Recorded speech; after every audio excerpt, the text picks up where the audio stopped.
and welcome to Sleepily Ever After, the podcast for people who like to be read to before they go to sleep.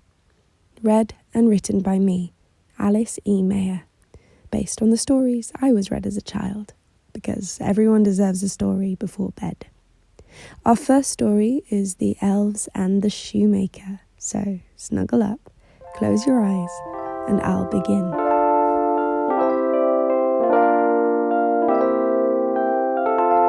Once upon a time, in a small village that no one had ever heard of, lived a shoemaker and his wife.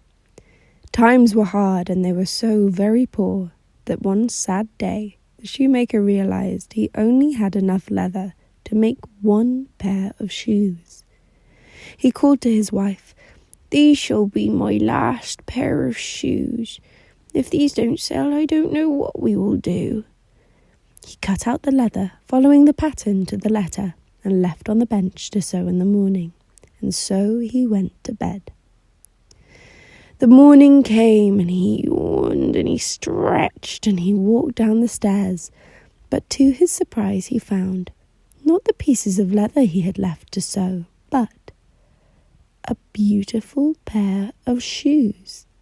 He picked up the shoes and proclaimed, "I have never seen a pair of shoes so beautifully made." That afternoon, a rich lady came to town and saw the shoes in his window. She tried them on, and they fitted like a glove. "I have never worn a pair of shoes that were made with such love." She was so happy with the pair that she paid twice the price. "Keep making them like that. Next time I'll pay thrice." The shoemaker and his wife were filled with pleasure. He ran to the shop to buy enough leather to make 2 pairs of shoes. And just like the night before, he cut out the leather, following the pattern to the letter, and left on the bench to sew in the morning. And so he went to bed. The morning came, and he yawned, and he stretched, and he walked down the stairs, and to his surprise he found not the pieces of leather he had left to sew, but 2 pairs of beautiful shoes.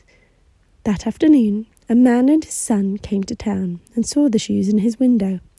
They tried them on, and they were just the right size. "These shoes are so nice that I shall have to pay twice the price." The shoemaker and his wife were filled with pleasure. He ran to the shop to buy enough leather to make 4 pairs of shoes. And so the pattern continued. 4 and then 8. The shoes would appear and they would sell like hotcakes, and soon the shoemaker and his wife were rich. Then one night, close to Christmas Eve, after the shoemaker had cut out his leather and he and his wife were tucking into a meal, he said, "We still don't know who sews these shoes. Shall we stay up tonight and see who's been helping us?" His wife agreed, and they hid in the workshop. For a long time nothing happened, but to their astonishment, in through the door, as the clock struck 12, in came not 1, not 2, but 3 little elves. Their clothes were ragged and their feet were bare, but from what the shoemaker saw, they just didn't care. They enjoyed the work, so quick and so neat. They didn't seem to mind the blisters on their feet. They finished their work before the clock struck 2. They stood back, proud of their work on the shoes.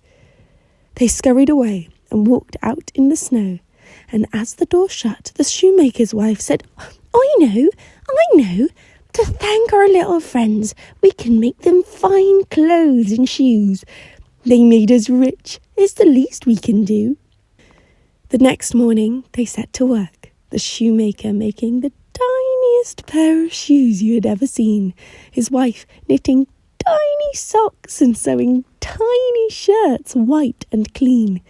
She found tiny feathers and stuck them in tiny caps, and once they were all done, in Christmas paper they were tinily wrapped.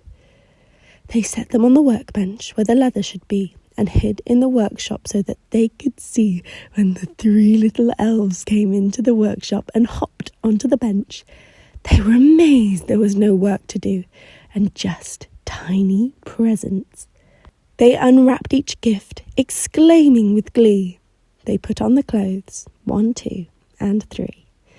"Now we We are elves so fine to see, we need no longer cobblers be. They danced out of the door, and the shoemaker and his wife never saw the elves again. But from that time on, they were blessed with good luck, and they lived happily ever after.